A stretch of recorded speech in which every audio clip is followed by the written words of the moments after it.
Hello students, welcome to our DG classes of Christ Church Convent School, Gadarwara.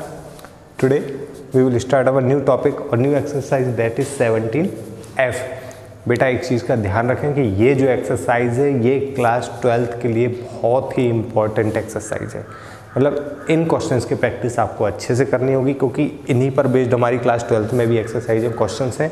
तो आप ये questions अगर अच्छे से कर लेते हो तो नेक्स्ट ईयर आपको ज़्यादा प्रॉब्लम नहीं होगी। और वहाँ पर जो हमें आइडेंटिटीज़ पढ़नी है वही आइडेंटिटीज़ यहाँ पर भी हैं और मैंने ये सब की सब यहाँ पर लिख दी हैं। देखिए, limit theta tends to 0 sine theta is equals to 0, limit theta tends to 0 cos theta is equals to 1, limit theta tends to 0 sine theta upon theta is equals to 1 and limit theta tends to 0 tan theta upon theta is also is equals to 1। बेटा यहाँ पर देखिए sign theta upon theta 1 है तो ये theta upon sine theta होगा तो अभी वो 1 होगा। ठीक है, अगर हम इसे पलटा रहे हैं तो 1 को भी पलटाएंगे तो 1 अपॉन 1 भी तो 1 ही होगा। ऐसे ही सेम थिंग यहाँ पर tan theta upon theta is equals to 1 है तो थीटा अपॉन टेन थीटा की वैल्यू भी क्या होगी, 1 ही होगी। तो यहाँ पर आपको ज़्यादा कंफ्यूज नहीं होना है क्योंकि इन पर बेस्ड दो क्वेश्चन मैंने यहाँ पर लिए हैं, उनकी प्रैक्टिस आपको करनी होगी। तो देखिए मैं कैसे यूज़ कर रहा हूँ इनको, तो आप इन क्वेश्चन से समझ जाएंगे। पहला क्वेश्चन मैंने दिया ये वाला, limit x tends to 0 1 minus cos 2x upon x.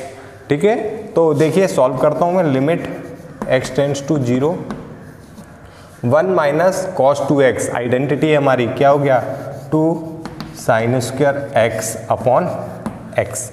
ठीक है, 2 तो आ गया बाहर। Limit x tends to 0 sine square x है, इट मीन साइन x का होल स्क्वायर है।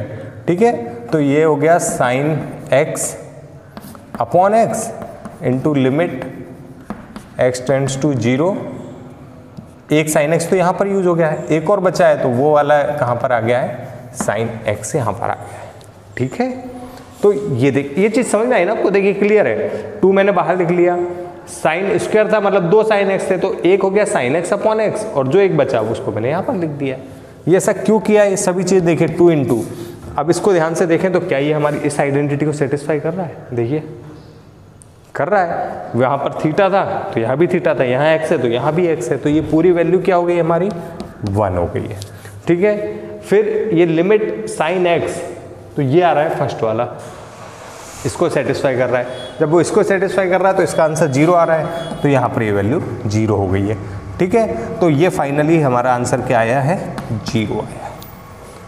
ठीक, ये क्वेश्चन देखिए, ये क्वेश्चन हमने ट्रिग्नोमेट्री में ही सॉल्व किए, उसी टाइप से सॉल्व करना। बस एक चीज़ बड़ी है हमारी, लिमिट बड़ी और उनको हम क्या कर देते हैं, ऐसे सॉल्व कर लेते हैं। एक और क्वेश्चन मैंने यहाँ पर लिखा है, इसको भी सॉल्व करके देखते हैं। देखिए, limit x tends to 0 sine ax। अब एक चीज़ का ध्यान रखना होगा बेटा, ये एंगल दोनों सेम होने चाहिए तभी इनको क्या किया जाएगा, 1 लिख सकते हैं। अगर दोनों एंगल अलग हो गए तो हम इन्हें 1 नहीं कंसीडर कर सकते हैं। तो देखिए साइन ax अपॉन ax, अगर मैं यहाँ पे ax कर रहा हूँ मतलब मैंने a और x से डिवाइड किया है, bx अपॉन साइन bx, ये वाला एक x से x कैंसिल हो जाएगा। ठीक है, यहाँ कोई इशू नहीं है, लेकिन ये b और a एक्स्ट्रा आ रहे हैं तो यहाँ पर मैं क्या कर रहा हूँ, a और b से मल्टीप्लाई कर दे रहा हूँ। देखिए क्या क्या किया, फिर से समझते हैं। Sine ax upon sine bx, sine ax upon sine bx, ये टर्म मेरे पास एज इट इज है। मैंने पहले ax और bx से दोनों टर्म में किया मल्टीप्लाई, तो ax क्यों किया, क्योंकि यहाँ पर ax था उसके अपॉन में ax होगा तो ये पूरा एंगल सेम हो गया। यहाँ पर ये दोनों एंगल सेम हो गए, ये x से x कैंसिल हो जाएगा, बचेगी एक टर्म b अपॉन a, तो इसको कैंसिल करने के लिए मुझे a अपॉन b से मल्टीप्लाई करना होगा। तो ये पूरी टर्म हमारी एडजस्ट हो गई है। देखिए अब a अपॉन b, ये तो लिमिट की रेंज से बाहर आ गया। Limit x tends to 0 sine ax upon ax, limit x tends to 0 bx upon sine bx।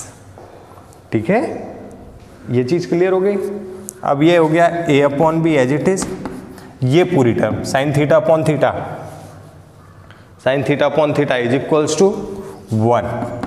यहाँ भी थीटा अपॉन साइन थीटा है तो थीटा अपॉन साइन थीटा के लिए मैंने आपको बताया था चाहे ये इसको भी पलट दे तो भी ये भी पलटेगा तब भी 1 होगा, तो ये पूरी वैल्यू भी क्या होगी हमारी 1 होगी।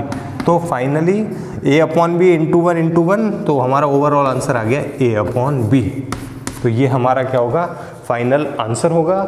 इस तरीके से हम इस क्वेश्चन को सॉल्व कर सकते हैं। ऐसे और भी क्वेश्चन है बेटा जो काफ़ी इंपॉर्टेंट है इस एक्सरसाइज में। ये है बुक मेरे हाथ में, तो आपको जो प्रैक्टिस करनी है उसमें एग्जाम्पल 5, एग्जाम्पल 6 है, एग्जाम्पल 9 है, फिर उसके बाद आप एग्जाम्पल 14 की प्रैक्टिस करेंगे और फिर एक्सरसाइज के कुछ क्वेश्चन है उनकी प्रैक्टिस करेंगे। तो अब ये हमारा चैप्टर कंप्लीट हो गया, इससे आगे आपको नहीं करना है। लेकिन हाँ बेटा एक चीज़ और, page number 630 some useful expansion यहाँ पर लिखा हुआ है। आप देखिए बेटा आपकी बुक में पेज नंबर 630 पर सम यूजफुल एक्सपांसन एक टेबल बनी हुई है जिसके अंदर 6 फॉर्मूलेज हैं। तो ये सिर्फ फॉर्मूलेज लर्न करने हैं आपको। ये फॉर्मूलेज क्या है, आपको आपके ऑब्जेक्टिव में पूछे जा सकते हैं और आगे इन फ्यूचर भी हमारे लिए क्या होते हैं, काफ़ी यूजफुल होते हैं। तो इस तरीके से अब ये चैप्टर हमारा कंप्लीट हुआ बेटा, आपको इसको कंप्लीट करना है। Okay, thank you.